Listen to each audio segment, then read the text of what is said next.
Hi there, trailer owners. Today we're going to be taking a look at Polar Hardware's line of continuous piano hinges.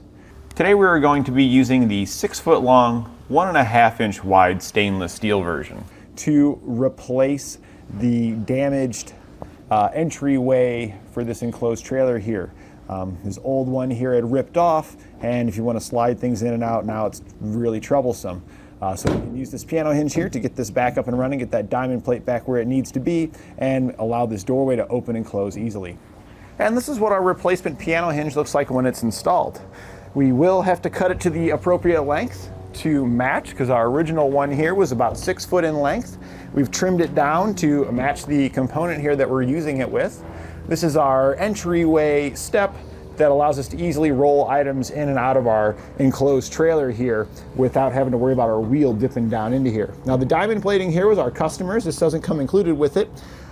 Just the piano hinge here is what you're purchasing, and we utilize that to repair his trailer here because the other one had corroded so badly, and you can kind of see it's transferred some there, that the screws were coming out of it. It had ripped out of the floor, and the hinge just really was not smooth in its operation, and that's kind of what caused it to rip out of the floor. I took some penetrant to it and really worked hard to get it to free up again, and it was just worth replacing at this point because of how badly the operation of it was.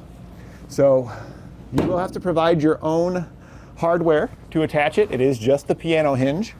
It's a stainless steel piano hinge, so you don't have to worry about rust or corrosion with it. This is also, if you're working with aluminum and stuff, stainless steel is a good option, so that way you don't have to worry about corrosion occurring due to dissimilar metals. They are not the exact same metal, but they're very close together in their properties, so that minimizes the corrosion that you get between those two metals. And I will say though, with it being stainless steel, it is a little bit harder to work with. I was able to cut through it with my chop saw, but it was quite a bit of effort there, so take your time with that. And drilling out the holes to attach it is also very difficult due to the strength of the stainless steel. So make sure you got some sharp bits on hand so that way you can drill out your holes, because we do have to drill out all the holes and stuff in it. It just comes as a solid hinge all the way down, and that way you get the option of putting it wherever you're wanting to use it. This is what we use it for our customer here, but this isn't the only location you would find a piano hinge like this. A lot of your trailer doors, like for your side doors, for your smaller doors, many of those attach with a component like this, like screen doors and stuff is well attached with this. So kind of just any folding object. You'll mainly see this in ramps and doorways is where this is kind of most commonly found. Now we do offer these hinges in varying sizes. So we have them in different widths here for the end, so that way you can match it up appropriately. This one here is known as a 3-inch. You get about 1.5 inches on each side of the hinge. And we have them in varying pin diameters as well, so you can get one for the appropriate strength that you need. We're using the 1/4 inch pin model here, but we do have them in 3/8 and 1/2 inch as well for those heavier duty applications. But with this guy just being just a simple floor, just kind of a smooth floor attachment here, we're going to be just fine with our 1/4 inch. And actually I would recommend the 1/4 for like this application, because the smaller our hinges here, the easier we're going to be able to roll things over it. You go up to those bigger hinge sizes, those heavier dutier ones, they get bigger and bigger, and for like floor applications, for rolling over it smoothly, sometimes they may not be the best option. Smaller may be better for you. So here we are, we got our customer's trailer. This is their old piano hinge that they had here where it was attached to the wood of the trailer. It's since ripped up, and it basically ripped out because the corrosion that had occurred here on the old one, it made it significantly harder for it to bend. You really got to try. I sprayed a bunch of penetrant in here just to try to free it up some. That's what happened with it. It was just so seized up that when the door was open, this thing was tried to fold down, it ripped it out of the wood. And many of the screws had rusted off and stuff as well. So we're going to be taking the plate here that the screws had broken off from the rust. We're going to attach the plate to our new piano hinge. We're going to get rid of this old one, but we are going to use this kind of as a template to know the length that we need to cut our new hinge to match our plate here. And the main purpose of this plate, the reason why the customer had it installed here, is for the entryway here to make it smooth. So normally it'd be like this, and then when you open your door, it's able to go down, cover up that gap so you can easily roll things in and out of the trailer without having to worry about your wheels dipping down into this. And it's just a little safer moving in and out, a lot easier to load and unload the trailer. So we're gonna bring these parts into the shop. We'll get this plate attached to our new one, and then we'll come back out here and get it installed. We've brought it in here. Here's our old one. This is our new one here. I put electrical tape on it here, indicating where we need to make our cut to match up with the proper length. This also works out kind of nicely because it's right here on the edge of a hinge, so we can kind of cut right there, and it should make it fairly smooth here on the edge, kind of like it was supposed to be that way. All right, so we're just put it in our saw here, kind of lined it up with where our mark is. Now we're just gonna trim off the excess that we don't need.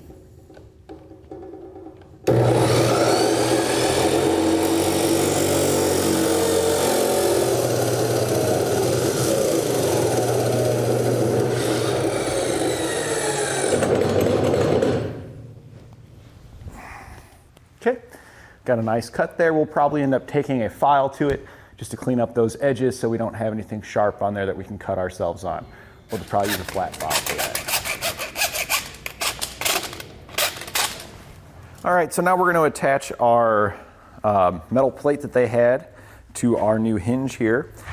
So we got that cut to length. I set the plate on here, and then if you look here, you can see that if you fold the end over here, that we're going to be able to float this flat to the floor if we need to.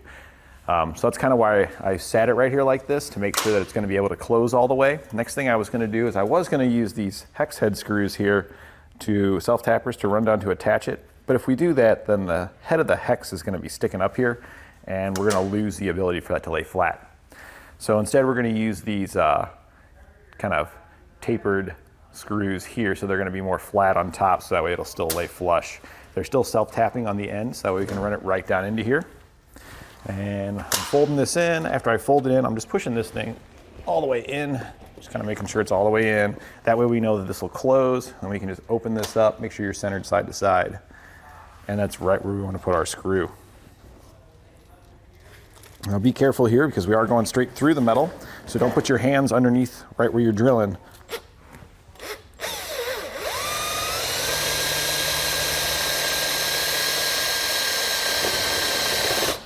And this is going to be really difficult to drill through. So we've made our mark there. I'm going to now take this and I'm going to use a drill bit, a small one, to start it, just because these self-tappers, they're going to have a very, very difficult time going through this hard stainless steel plate here. So we've got that one marked. I'm going to get the drill out and kind of step it up a little bit with that drill. Then we'll come back with our fastener.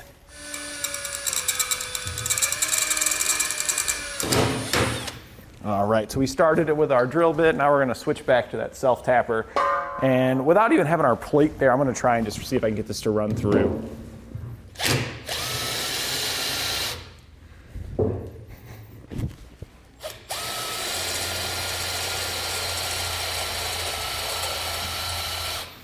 And it kind of looks to me like we are mostly just smoking the end of this bit here.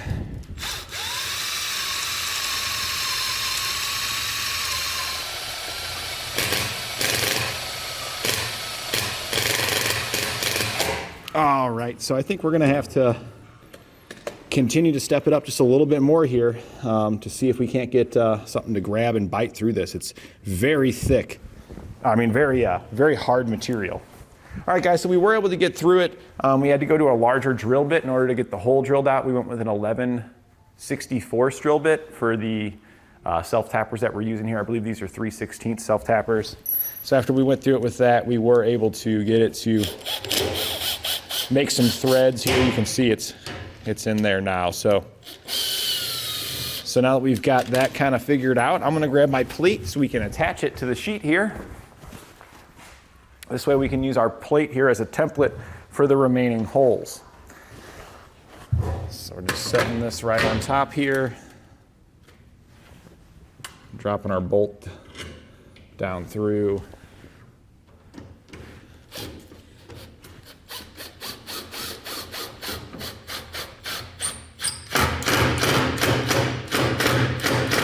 that's it. I don't want to over tighten it, just because we're not sure how much, how the quality of those threads, with it being so thick, so much harder here, we may end up pulling the threads on our fastener. So it's secure, it's gonna hold it where we need it. We're just gonna double check, make sure that it still shuts, push it up in there tight, and we know we're good to go here. So now we're just gonna repeat this at the remaining ones, working our way down, getting this drilled out and attached. Once we get all of our fasteners in, we're gonna address the issue of them sticking through the bottom. We'll trim those off there. All right, guys, we've got our self-tappers run through, so now we're gonna cut off the ends of all these. We're just gonna use our cut-off wheel to do so.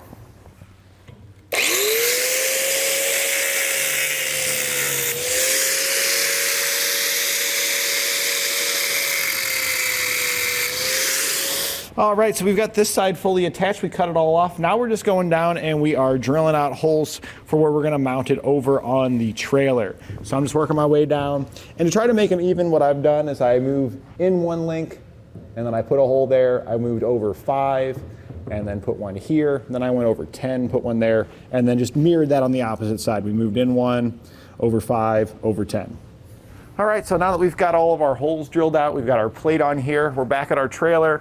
We're going to attach it here on the floor, going across the inside here. And you'll see that that way it's able to fold flush down on the floor when we're not using it, and then it'll fold down and cover up that gap there. We're putting it at a position where it only hangs over the edge here by about 1/2 inch. That way there won't be too much of a lip here to go over from the metal plate. And then we've centered it side to side, kind of measured from the wall here this side, and we measured from the wall here with this side. Got it at about 9.5 on each side, centering it. So now that we've got the correct depth on each side and centered it side to side, we're ready to just take our self-tappers and run them down. And I'm gonna start in the middle and work my way towards the outside.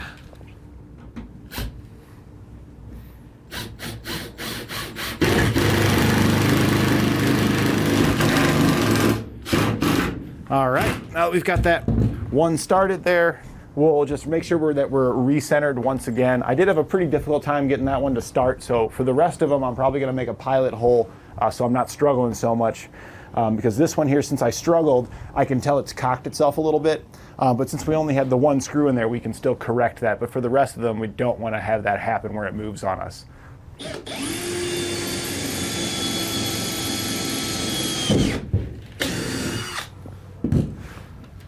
Once we get our second one in here, the plate shouldn't be able to move, so the rest of them should be much easier for us to install. Now that we've got them all running, we just got to check the operation of our door and make sure that it's going to open and close smoothly. Real quick, we'll just check, make sure that it sits flat like we want it to, and it folds open like we want it to. So now as long as our door opens and closes, that'll finish our installation. All right, so I went ahead and take our door here and we'll flip it up, and everything seemed to shut fine. There was no binding. It seems to go all the way to the seal. Let's just verify that we can cinch it down. And it doesn't seem like we're putting any extra effort into cinching this down here. All feels nice and smooth in its operation. So I would say at this point we have a successful install. And that completes our look at Polar Hardware's line of continuous piano hinges.